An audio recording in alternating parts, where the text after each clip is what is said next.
नमस्कार, मेरा नाम जतिन है। मैं गांव महम रोहतक डिस्ट्रिक्ट का रहने वाला हूं। आज मैं आपको किसान धाम लाडवा गौशाला के बारे में बताना चाहता हूं, जिन्होंने मेरी माता जी का ब्लड कैंसर इलाज किया।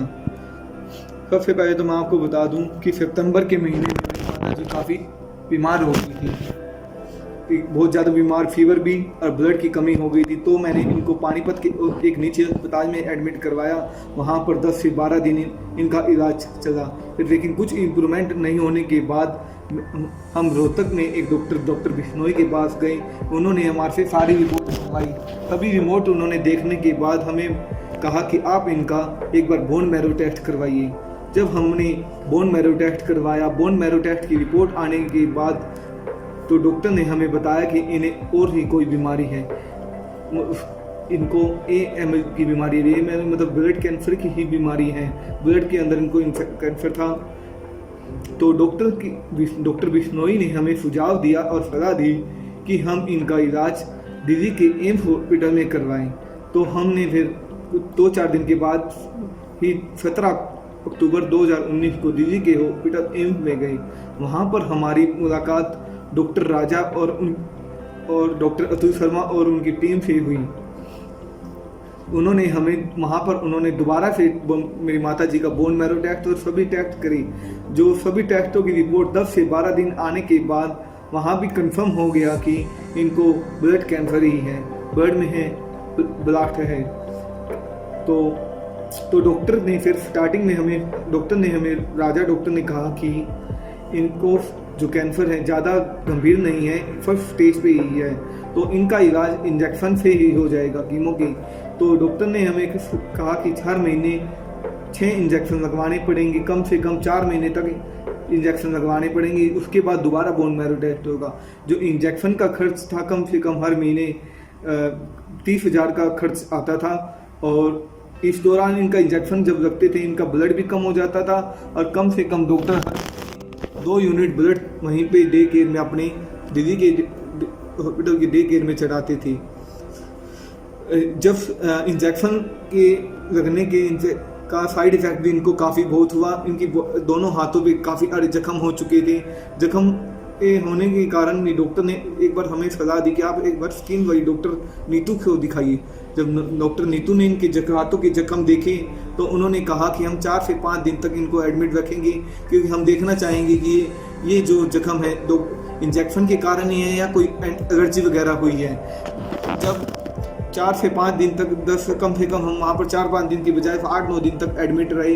इनके हाथों की बायोप्सी का टेस्ट हुआ, जख्मों का जब टेस्ट हुआ तो के अंदर पता लगा कि इनका जो इंजेक्शन लगे हैं कीमो के, उसके कारण इनको कोई ये जख्म नहीं हुए। ये कोई अलग ही बीमारी, जो नीतू मैडम ने हमें बीमारी बताई थी, स्वीट सिंड्रोम के नाम से बताई थी। तो उन्होंने कुछ दवाइयाँ दी जिसके कारण ये इनके जख्म बिल्कुल ठीक हो गए थे हाथ के। पर जब 4 महीने के बाद इंजेक्शन लगने के बाद डॉक्टर राजा और अतुल शर्मा की टीम ने दोबारा से ही इनका बोन मैरो टेस्ट किया। बोन मैरो टेस्ट की रिपोर्ट आने के बाद बोन मैरो टेस्ट की रिपोर्ट जब आ चुकी थी तो उसके अंदर उम्मीद थी कि इनकी जो ब्लास्ट है ब्लड का वो ठीक हो जाएगा, लेकिन ब्लास्ट तो पहले ही ज़्यादा बढ़ गया, मतलब 2 गुना ज़्यादा हो चुका था। तो डॉक्टर अतुल शर्मा और राजा जी ने सलाह करके फिर हमें कीमोथेरेपी की सलाह दी। कीमोथेरेपी का मतलब था कि सलाह दी कीमोथेरेपी उन्होंने हमें लास्ट ऑप्शन दिया था कराने का। इन्होंने कहा था ये आखिरी ही इलाज कीमोथेरेपी है इस चीज़ का। तो साथ ही साथ उन्होंने कहा कि कीमोथेरेपी कराते वक्त काफ़ी जोखिम होता है। पेशेंट की जान को कम से कम ही पेशेंट बच पाते हैं, कम से कम 50%, 60% नहीं बच पाते, 40% बच पाते हैं। और जिनको डायबिटीज़ और कोई और बीमारी होती है उनका चांस बहुत ही कम होता है। मेरी माता जी को साथ में शुगर ही थी, तो फिर उन्होंने कहा कि आप एक बार सोच सकते हैं, फैमिली की सलाह देते हैं। तो हमने 1 हफ्ते का टाइम मांगा, उन्होंने हमें 1 हफ्ते का टाइम दिया।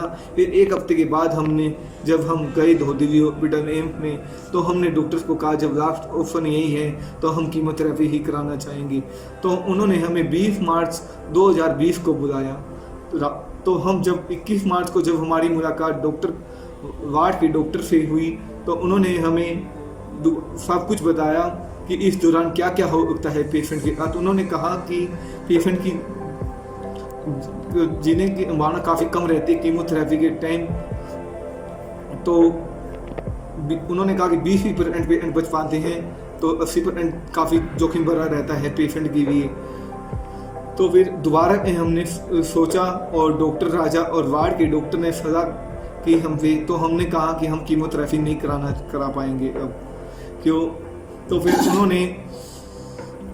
उन्होंने फिर डॉक्टर राजा और वार्ड के डॉक्टर ने सलाह की, तो उन्होंने कहा कि आप हम ऐसा करते हैं कि 2 महीने तक और इंजेक्शन लगाते हैं। कई बार होता है कि इंजेक्शन लेट काम करते हैं, तो हम तैयार हो गए, कोई बात नहीं, इंजेक्शन ही लगवाएंगे 2 महीने तक। जब हम 21 तारीख 2 मार्च 2020 को जब हम वापिस घर आ गए, घर आने के बाद 10 ही दिन बाद इनकी तबीयत काफ़ी बिगड़ गई, इनको बार बार बुखार आने लग गया और इनका ब्लड भी काफ़ी कम हो गया। फिर हम यहीं पे हमारे महम की निरंजन गिरी खेड़ी महम आश्रम में गई, वहाँ पर हमारे डॉक्टर के लांबा, उन्होंने हमारा पूरा सहयोग दिया और पूरी मदद करने की कही, तो जिसके मदद करने की कही। और इस दौरान उन्होंने ब्लड भी चेक किया, ब्लड इनका काफ़ी कम हो चुका था। इस दौरान उन्होंने 2 बार ब्लड भी चढ़ाया, ब्लड चढ़ा काफ़ी मदद भी की हमारी। थोड़े ही दिन बाद हमारी मुलाकात हमारे पड़ोसी वेद प्रकाश से हुई।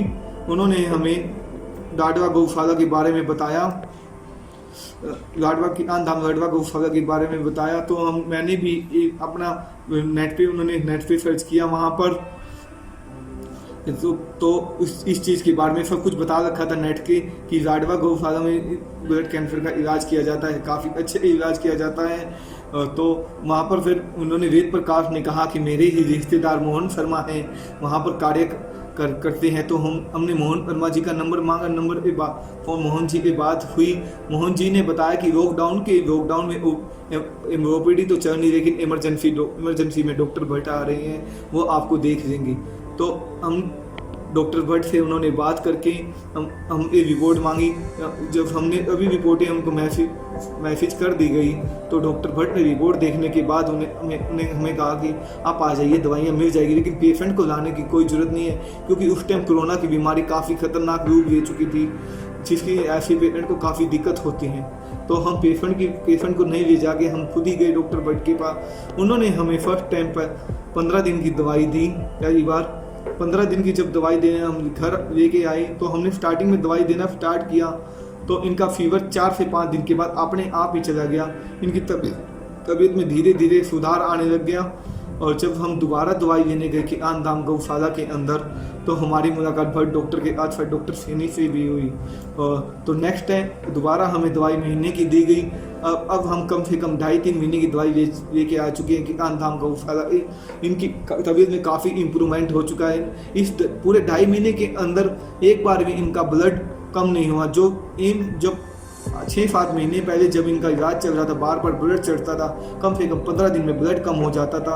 अब इनका पूरे 2.5 महीने के अंदर एक बार भी ब्लड नहीं कम हुआ, और ब्लड पहले के जो ब्लड के सेल्स है वो बड़े भी हैं, ब्लड के सेल्स बड़े भी हैं, और ब्लड में इम्प्रूवमेंट भी हुआ है। इनकी तबीयत में काफ़ी इम्प्रूवमेंट हुआ है। आप देख सकते हैं कि अब मैं बताना हमने बिल्कुल ही उम्मीद छोड़ दी थी, लेकिन क्योंकि गौशाला धाम हमारे लिए एक उम्मीद की किरण बन के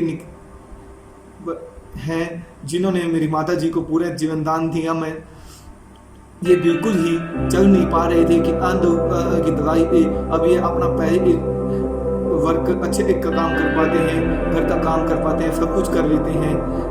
किसान मैं सभी किसान लोगों और डॉक्टरों और सभी आभारी हूँ, धन्यवाद कहना चाहूँगा कि आपने मेरी माता जी को पुनः जीवन दान दिया। धन्यवाद।